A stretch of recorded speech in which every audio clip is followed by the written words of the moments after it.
வணக்கம் அன்பர்களே. இப்போ நம்ம பார்க்க போகிறது பாகற்காய் பிட்டலை. இதுக்கு தேவையான பொருள் துவரம்பருப்பு 150 கிராம், கடலைப்பருப்பு 2 டீஸ்பூன். இதை நல்லா கலைஞ்சு அப்புறம் தண்ணியை ஊற்றி ஊற வைக்கணும்.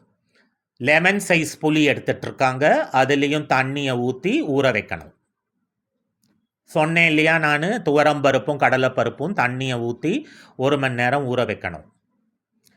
முதல் நாள் கருப்பு கொண்ட கடலை, அதை ஊற வச்சிருக்கணும் முதல் நாள் நைட்டே. இப்போ பாவற்காய், நறுக்கின பாவற்காய் மேலே உப்பு 1 டீஸ்பூன், மஞ்சப்பொடி 1 டீஸ்பூன் போட்டு கையால் நல்லா பெசரணும். இந்த கொண்டக்கடலை சொன்னோம் பார்த்தீங்களா, அது முதல் நாளே ஊற போட்டுருங்க. அடுத்த நாள் குக்கரில் போட்டு 5 சவுண்டு விடணும். இப்போது கடாயில் எண்ணெய் ஊற்றி அதுக்கு மேலே தனியா 2 டீஸ்பூன் போட்டிருக்காங்க.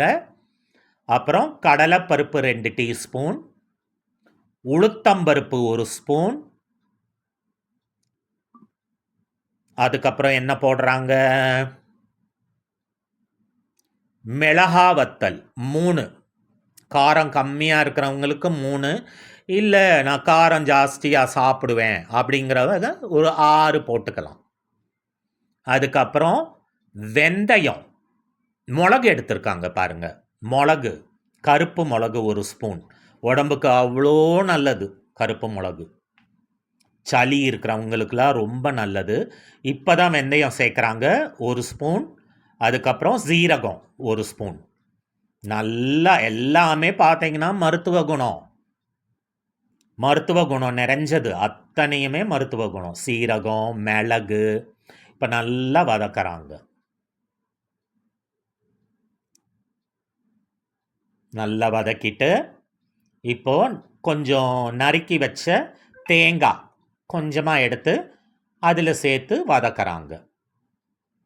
வதக்கிட்டு இதெல்லாம் மிக்சியில் ட்ரான்ஸ்ஃபர் பண்ணி இப்போது என்ன பண்ண போகிறாங்கன்னா, நறுக்கி வச்ச பாவக்காவை கடாயில் போடுறாங்க.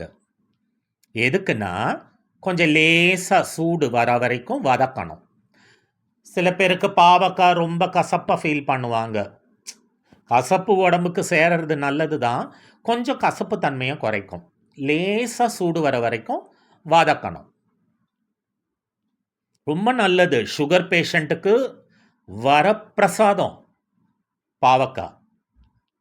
சேரணும், இதெல்லாம் உடம்புல சேரணும். இப்போது ஊற வச்சுருந்தோம் இல்லையா, ஒரு 1 ஹவர் ஊற வச்சுருந்தோமே துவரம்பருப்பு கடலைப்பருப்பு, அதை குக்கரில் போட்டு தண்ணி மூங்குற அளவுக்கு வச்சு குக்கரை மூடி அடுப்பில் வச்சிடணும். 5 விசில் வர வரைக்கும் வச்சிடணும். 5 விசில் வந்தோன்னே எடுத்துடணும். பாருங்கள், இப்போ அடுப்பை மூட்டிட்டாங்க. துவரம்பருப்பு கடலைப்பருப்பு அதை போட்டு தண்ணி மூங்குற அளவுக்கு வச்சு 5 விசில் வர வரைக்கும் வெயிட் பண்ணணும், அது வேகிறதுக்கு. இப்போது அந்த கடாயில் வதக்கினாங்க பார்த்தீங்களா, அதை மிக்சியில் அரைச்சாச்சு. அதோட விழுது தான் இது, அதாவது தனியா, கடலைப்பருப்பு, உளுத்தம்பருப்புலாம் போட்டோம் இல்லையா, அது. இப்போது கரைச்சி வச்ச புளி அதை குக்கரில் ஊற்றுறாங்க. லெமன் சைஸில் நம்ம சொன்னோம் இல்லையா, கரைச்சி வச்ச புளி, அதை குக்கரில் ஊற்றி நம்மளுக்கு காட்டுறாங்க. சக்கை இல்லாமல் புழிஞ்சுக்கங்க, புரியுதா? இப்போது அந்த சூடுபடுத்தின பாவக்காவை அதில் புளி தண்ணியில் சேர்க்குறாங்க. பாவக்காய்லாம் அந்த இதை சாப்பிட்டு பாருங்க, பாகற்காய் பிட்டலை சும்மா அப்படி ஒரு டேஸ்ட்டுங்க, வேற லெவல். இப்போது முதல் நாளே ஊற வச்ச கொண்டக்கடலை அதை போடுறாங்க. அப்போது நீங்கள் என்ன பண்ணணும், கொண்டக்கடலையை சமைக்கிறதுக்கு முன்னாடி குக்கரில் முங்குற அளவுக்கு வச்சு 5 விசில் வந்த பிறகு வெளியே எடுக்கணும். அப்போ தான் வேகும். அந்த வெந்த கொண்டக்கடலையை தான் அதில் போடுறாங்க.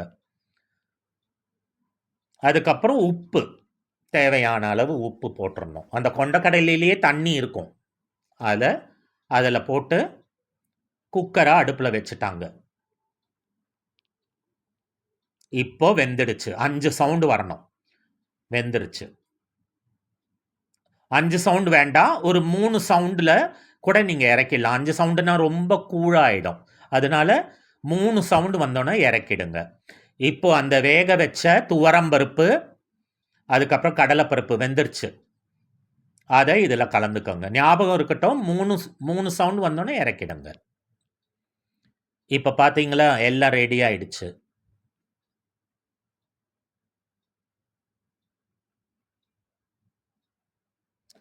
எவ்வளோ அழகாக இருக்குங்க. உடம்புக்கு ரொம்ப நல்லது, டேஸ்ட்டாக இருக்கும். அப்புறம் மிக்சியில் அரைச்ச அந்த விழுது அதை கொட்டணும். அத்தனையிலையும் மருத்துவ குணங்க. ஃபுல் மெடிக்கல் இதுதான். இதில் மெடிக்கல் பெனிஃபிட்ஸ் தான். எவ்வளோ ஆட் பண்ணியிருக்கோம். மிளகு ஆட் பண்ணியிருக்கோம், தனியா ஆட் பண்ணியிருக்கோம், சீரகம், வெந்தயம். இப்போ பாருங்கள், தேவைக்கேற்ப உப்பு. வெந்தயம் வயிற்றுக்கு அவ்வளோ நல்லது. வெல்லம் ஆட் பண்ணுறாங்க. இது ஒரு தனி சுவையை கொடுக்கும் உங்களுக்கு. பாகற்காய் பிட்டலையில் வெல்லம் ஒரு தனியான ஒரு, அது எப்படி நம்ம எக்ஸ்பிளைனே பண்ண முடியாது, அந்த அளவுக்கு டேஸ்ட்டாக இருக்கும். வெல்லம் போட்டோன்னே நல்லா கலரணும். சுகர் பேஷண்ட் அடிக்கடி சாப்பிட்லாம். வாரத்துக்கு ஒரு வாட்டி இதை பண்ணி சாப்பிட்லாம். இதில் வேற கொண்டக்கடலை வேற இருக்குது, புரோட்டீன். பெருங்காயம் டைஜஷனுக்கு நல்லது. இப்போ நல்லா கொதிக்க விடுறாங்க பாருங்க. பபுள்ஸ் வருது, லேயர் வரும். இப்போ சட்டியில் எண்ணெயை ஊற்றி கடுகு போடுறாங்க. திருப்பியும் வெந்தயம் போடுறாங்க பாருங்க. வெந்தயம் வெந்தயம் போடுறாங்க பாருங்க.